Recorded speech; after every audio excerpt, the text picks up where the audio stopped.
नमो नमः। UP board में पढ़ाई जाने वाली बुक संस्कृत पीयूषम कक्षा 5 का आज हम लोग षोडशः पाठा पढ़ेंगे। 16वां पाठ, जिसका नाम है काकस्य उद्यमा, कौवे का परिश्रम। ये बहुत पुरानी एक कहानी है जो आपने दादी नानी के मुंह से ज़रूर सुनी होगी कि एक प्यासा कौवा था। उसने उसको बहुत तेज प्यास लगी थी और वो पानी पीना चाहता था, मगर कहीं पर भी जल नहीं था। उसे एक मटके में थोड़ा सा जल दिखा। अब वो सोचा कि ये तो बहुत नीचे है, मैं इसे कैसे पाऊंगा। तो उसने प्रयास किया, छोटे छोटे पत्थर के टुकड़ों को, कंकड़ों को लाना डालना शुरू किया और डालते डालते कंकड़ नीचे बैठ गए और पानी ऊपर आ गया और उसने पानी पी और अपनी प्यास बुझाई। ये बहुत पुरानी कहानी है। उसी कहानी को इस किताब में इस लेसन में बताया गया है। तो चलिए स्टार्ट करते हैं। एकस्मिन् वने एका काका आसीत्। किसी वन में एक कौवा था। एका काका आसीत्, आसीत् माने था। एक कौवा था। एकदा सा पिपासया आकुला अभवत। एकदा माने एक बार, सह वह, पिपासया प्यास से, आकुला माने व्याकुल, अभवत माने हुआ। एक बार वह प्यास से बहुत व्याकुल हुआ। सः जलाशयम् अन्वेष्टुं वने इतस्ततः अभ्रमत्। वह जलाशयम जल के लिए, अन्वेष्टम जल ढूंढने के लिए, वने मने वन में, इतस्ततः माने इधर उधर, अभ्रमत माने ढूंढता रहा, इधर उधर घूमता रहा। किंतु सुदूरम यावत् कुत्रापि कमपि जलाशयम न अपश्यत्। किंतु माने लेकिन, सुदूरम माने बहुत दूर तक, यावत कुत्रापि कहीं पर भी, कुत्रापि माने कुछ भी, कमपि कोई भी जलाशय न दिखा, न अपश्यत माने नहीं दिखाई पड़ा। कोई भी जलाशय, तालाब, नहर, तालाब, कोई भी जलाशय नहीं दिखाई पड़ा। अंते सः एकम घटम अलभत। अंत में उसने एक घटम माने घड़ा, अलभत माने देखा। तस्मिन् घटे स्वल्पम जलम आसीत। उस घड़े में स्वल्पम माने बहुत थोड़ा, जलम जल, आसीत माने था। उस घड़े में बहुत थोड़ा जल था। अतः सा जलम पातुम असमर्था अभवत। इसलिए वह जल पीने में असमर्थ था, क्योंकि बड़े से घड़े में अगर जरा सा जल होगा तो उसको पीने में दिक्कत होगी ना, कौवा कैसे जाएगा अंदर। तो वो बहुत असमर्थ था उस जल को पीने में। अतः इसलिए सहा एकम उपायम अचिंत्यत। उसने एक उपाय, अचिंत्यत माने सोचा। सह दूरात पाषाण खंडानि आनीय घटे अक्षिप्त। सह दूरात पाषाण खंडानि आनीय। उसने दूर से पाषाण खंडानी, पत्थर के टुकड़ों को, आनीय माने लाकर, घटे माने घड़े में, अक्षिपत, अक्षिपत माने छिपत माने डाल दिया। एवं क्रमेण जलम ऊपरी समागच्छत। इसी क्रम से, डालते डालते मतलब क्रम से मतलब डालते डालते, इसी क्रम से जलम ऊपरी, जल ऊपर, समागच्छत आ गया। काका जलम पीत्वा सुखी अभवत। कौवा जल पीकर सुखी हुआ। उद्यमस्य प्रभावेण काका सफला अभवत। उद्यमस माने परिश्रम से, परिश्रम के प्रभाव से कौवा सफल हुआ। उद्यमस्य प्रभावेण एव सर्वे जीवने सफला भवन्ति। परिश्रम के, उद्यम के प्रभाव से ही सभी का जीवन सफल होता है। उक्तम च, सही कहा गया है।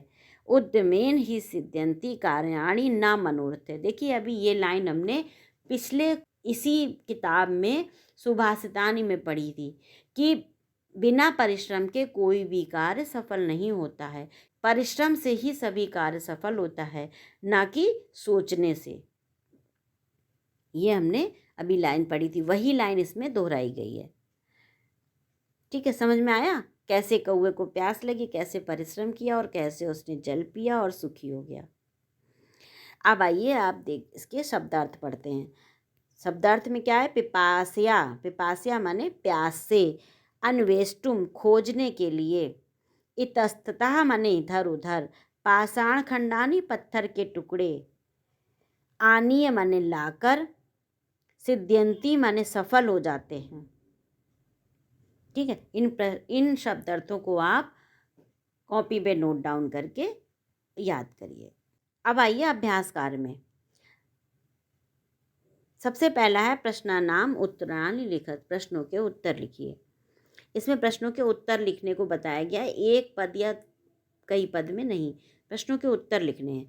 काका कुत्र आसीत, कौआ कहाँ था? तो काका एकस्मिन् वने आसीत। सः कया आकुला अभवत, वह किससे व्याकुल था? तो सः पिपासया आकुला अभवत, सा पिपासया आकुला अभवत। सः किम कर्तुम असमर्थम अभवत, वह क्या करने में असमर्थ था? सः जलम पातुम असमर्था अभवत, वह जल पीने में असमर्थ था। कार्याणि केन सिद्ध्यन्ति, किसके कार्य सफल होते हैं? उद्यमेन, कार्याणि उद्यमेन सिद्ध्यन्ति, परिश्रम से कार्य सफल होते हैं। सेकंड में क्या है? वाक्यानि पूरयत, वाक्यों को पूरा करिए। एकदा सः पिपासया, एक बार वह प्यास से, आकुला अभवत, क्या लिखेंगे? आकुला। अन्ते सा एकम घटम अलभत, अंत में उसने एक घड़ा देखा। घटे स्वल्पम जलम आसीत, घड़े में थोड़ा सा जल था।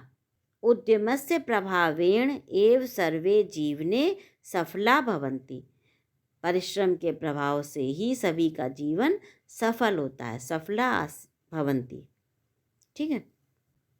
तीसरी एक्सरसाइज में क्या है? क्रियापदानि परिवर्त्यत, इसके क्रियापद को परिवर्तित करना है। एक उदाहरण से समझाया गया है, जैसे भ्रमति का अभ्रमत कर दिया है, उसी तरीके से आपको सारे पद की क्रिया को बदलना है। चिंत्यति अचिंत्यत कर देंगे, क्षिपति अक्षिपत, भवति अभवत। ठीक है, इस तरीके से आपको क्रिया इसकी बदलनी है। फोर्थ एक्सरसाइज में क्या है? चित्रम दृष्ट्वा वाक्यानि पूरयत, चित्र को देख के वाक्य को पूरा करिए। देखिए चित्र बना हुआ है, एक पेड़ है, उसके नीचे एक व्यक्ति सोया हुआ है और कुछ शब्द दिए हैं आपको। छायाम जीवनम वृक्षा परोपकाराय जनेभ्या, ये 5 शब्द दिए हैं। अब आपको इन सेंटेंसों में इन्हीं 5 शब्दों से शब्द लिखने हैं। जैसे आपने एक शब्द तो यूज़ हो गया, जैसे अहम वृक्षा अस्मि, मैं वृक्ष हूँ, वृक्षा शब्द यूज़ हो गया। अब आपको छायाम जीवनम परोपकाराय और जनेभ्या, ये 4 वर्ड्स में से ही भरने हैं। अहम जनेभ्या फलानि यच्छामि, मैं लोगों को फल देता हूँ, जनेभ्या आएगा।